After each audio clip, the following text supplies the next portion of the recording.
What's the most high risk, low reward thing you've ever done? Balanced on the top rung of a 6-meter ladder to change a light bulb at work. Yeesh. I've done that too. The downspout on my Evtrophs came off. We were living in those skinny condos at the time. Ground level garage. Living room 2nd floor. Bedrooms 3rd floor. So the Evtrophs were probably 35 plus feet up. I borrowed my father-in-law's extension ladder. It was probably 10 feet short. I put it basically vertical against the house, instead of having the bottom further back. Stood on the top rung on my tippy toes and just barely got the downspout back on. So dumb. The downspout on my Evtrophs might be the most hectic sentence I've ever heard. Walking into my house as a confident 15-year-old with a cigarette in my mouth telling my dad things. We're gonna change around here. LMAO, what the hell do you thought was going to happen? This is the best one so far. Thought I was gonna be a man. I was quickly put in my place as a teenager with a backhand that came from the ankles. I once climbed an old truss bridge to get some neat pictures of myself. I climbed under it and sat on the beams beneath the bridge. I climbed to the very top. I hung off the edge of the bridge above several rocks. Once I got done and showed the pictures to my friends, and they said they sucked.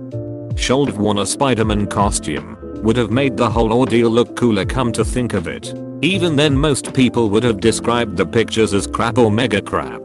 Should just sell it to the Daily Bugle instead.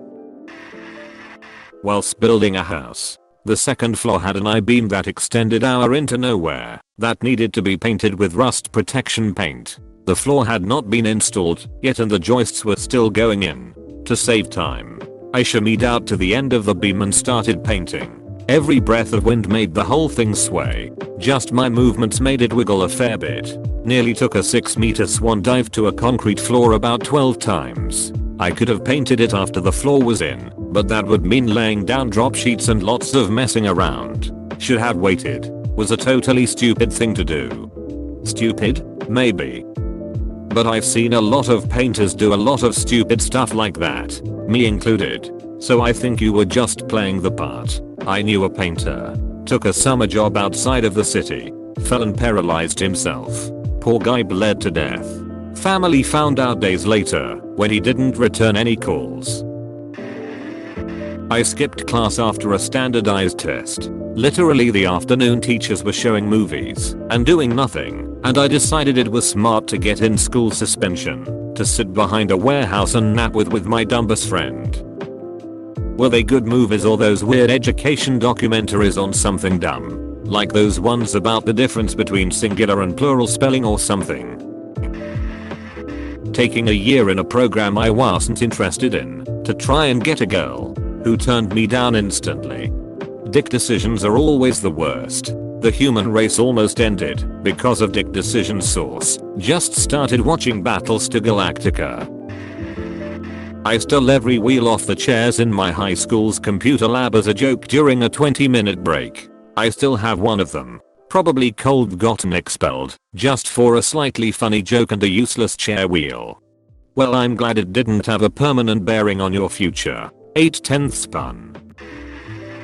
I was in band in high school. I had a friend from middle school that was also involved in athletics at the time, and the two of us were outcasts among the greater band nerd population and often got talked down to, which even our instructor would join in on from time to time. At the time, flipping backpacks was popular, taking things out of the backpack, flipping the backpack inside out, returning the items to the bag, and zipping the bag back up.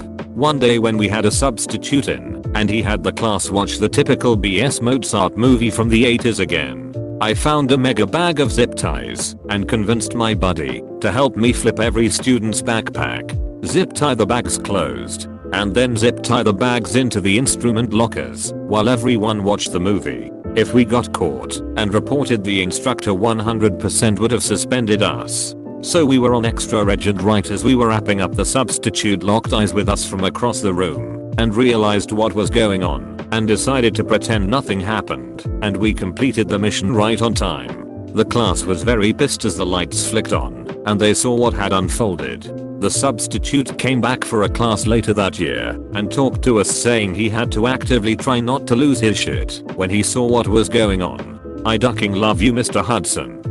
Reporting you old been a high effort low reward action for him. If some of the kids were acting up, it might even be low reward to just let everything unfold as it did.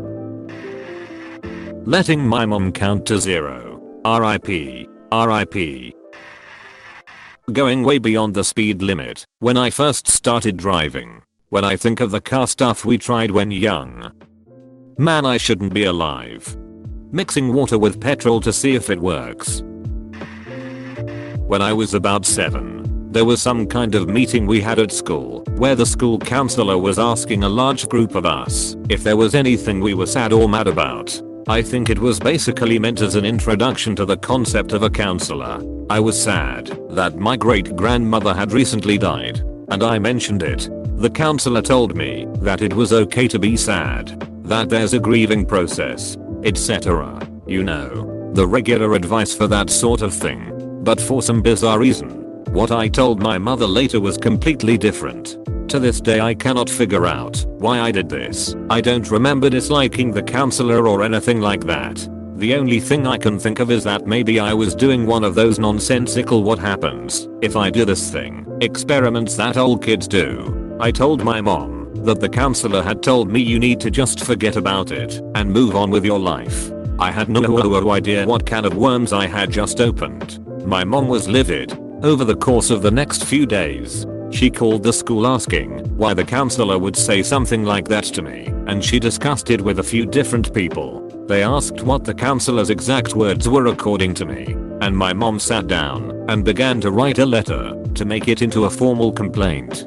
She asked me what exactly the counselor said so that she could put it in this letter. At that point I knew this had gone way too far, and I was feeling bad over the fact that I was going to get this woman in trouble. So I finally admitted, quietly, she said, that it's okay to be sad. My mom, dad and grandmother were all very disappointed in me. My mom asked me why I would lie about something like that. I genuinely didn't have an answer for her, because I didn't know. When I said it, I had no idea it was going to go that far. I didn't know that my mom was going to go all the way to making a formal complaint about it. In the few days before she started writing the letter, I was hoping that she'd just sort of let the whole thing go, but she didn't. So I eventually had to fess up.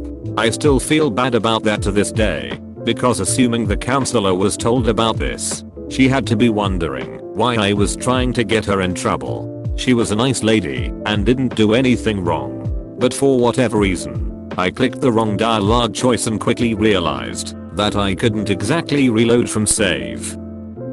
Don't beat yourself up about it. It's totally normal for kids to push boundaries and test out scenarios. It's how they learn. I had a similar experience where I was just goofing with my cousins about seeing a man peeking in the window from outside, which eventually escalated to police searching the area with guns drawn. I let the situation spiral out of control, initially out of curiosity and then out of fear. You did a lot more than most people by actually fessing up before it became too serious. Sent my boss a glitter bomb. Never told anyone who sent it. The whole organization, thousands of people, know it happened. Boss flipped out when glitter went everywhere. He'll never tell anyone. That sounds like low risk, high reward. The posting it on Reddit is high risk, low reward though. Decided to see how fast I could get up to on a nearby neighborhood road. Driving my mother's car no less. Got up to 80 miles per hour in around 6 seconds I think. And by the time I realized I should be slowing down, the tires were screeching as I tried to stay on the road.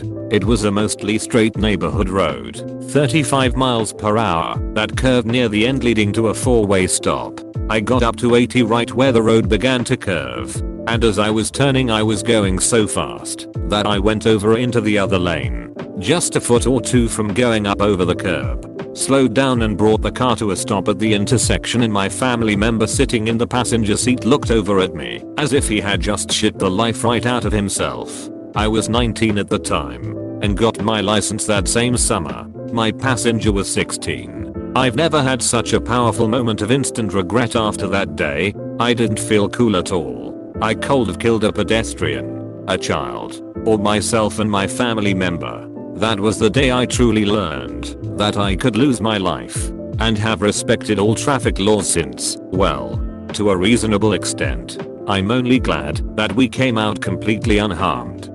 One night I was driving some people home after a party. For some godforsaken reason I thought I should drive. I wasn't wasted or anything. Definitely still in control and within legal limits. But my passengers sure as duck weren't, and I was impressionable. We drove down a fairly big, straight road which is usually limited at 100 kp/h. This one however was limited at 50 kp/m. Didn't make sense to me cause it was straight F, so I just floored it at the behest of the others in the car. We were going some 160 kp/h, and then I saw the ducking curve. Jesus ducking Christ. It wasn't a slight bend in the road you could take with that speed. It was a full-blown 90 turn, and I'm going a 100 over. I slammed the brakes and took the turn like a ducking race car driver with 80ish and came to a complete stop right after. Car just stood there for a good 2 minutes and it was dead ducking silent. I ain't doing that shit ever again. Once got in a fit of road rage. A guy cut me off on the interstate, so I honked at him. Wasn't a quick honk. It was a longer one. Few seconds. Guy slows down and matches the speed of the car in the right lane. So I'm blocked now. I flash my headlights and honk again. He proceeds to spit out his sunroof and it hits my windshield. He then accelerates heavily back to speed. I floor it, move to the right lane, and move to pass him. He floors it. Now we are both going faster. Definitely got over 85 miles per hour. Limit was 65 Ike. Coming up quickly on a delivery truck in the right lane. He's still in the left. I'm in the right. I punch it harder. I just barely get in ahead of him then cut him off. Maybe 50 feet before the delivery truck. I slow down and match the speed of the delivery truck. Wait for probably a minute at that speed limit, then pass the delivery truck and move right. He had been tailgating me and half driving on the shoulder. Guy floors and flies past. I return to going 5 over the speed limit. Lots of risk, zero reward. I was a complete idiot and there was nothing to gain. Saved no time and endangered at least 3 lives, if not more. Mine, other guy, and delivery truck. You were fast and furious. That person was ludicrous. Cocaine. Almost called 911. Again. I got some cocaine with fentanyl in it about a year ago. Thankfully the guy I was with at the time knew CPR. Got me breathing again. Drove me to the and called my work saying that I wouldn't be there the next day for an obscure, non-drug related reason. He is the real MVP. Reddit at 2 AM. Duck.